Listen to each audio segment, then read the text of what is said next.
So I was in sixth grade when um, my my life completely changed. I was, playing baseball. I mean, my parents were split up, and that kind of took a little toll on me, but not too bad. But I was on my way home one day from baseball after a tournament in Las Vegas. I was riding with my friend and my mom stayed home for that weekend because she didn't have enough money to buy a hotel and, get food for me, my mom, my stepdad, and my brother. And so I ended up going with my buddy, and we were on our way back home, and I get home, and after we won the championship, so I was super pumped to show my mom my medal and how I did and tell her how everything was. And then I end up walking in the house.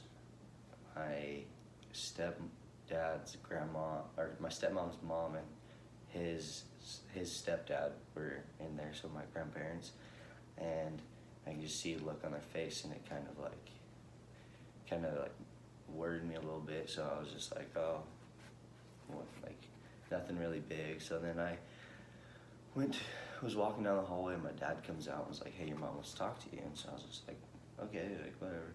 Thought I was in trouble, so I started worrying. And I sit down with my mom, and I see her crying, and I was like, what's wrong? She goes, your dad's dead. And at a young age, like, I was always a goofy kid, and I was just like, no, he's not. Like, that's my dad. Like, no, he's not dead. And she was like, yeah, like, he passed away this morning. And I didn't, like, for some reason, it just didn't come true to me, and I couldn't believe what she was telling me. And so I was like, what? Like, what? And so she starts crying even more. So then that's when I knew it was real. I was like, oh, like my dad's dead now. And I didn't know how to take it, because like growing up, me and him, we weren't really close at all, because like I said, my parents were split up, and I was kind of doing my own thing with my mom, and he was doing his own thing with work in Colorado. But he just moved back, and he would want me to go hang out all the time with him, and he wanted to come to my games. And at that age, like, I didn't really understand, because he had multiple years to do that, and he was just wanting to do that. My dad was so young. He was 41 at the time that he passed away.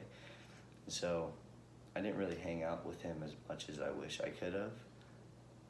But I was also doing my own thing with baseball, and he was doing his own thing with work, and he had my two stepsisters, my two half-sisters with him, so he was taking care of them, and so it really wasn't a big deal for me. But whenever he passed away, all the regret that I had went to him.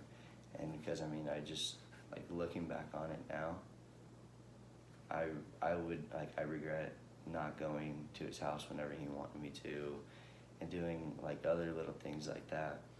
But with him passing away, it changed my whole, like, outlook and perspective on life.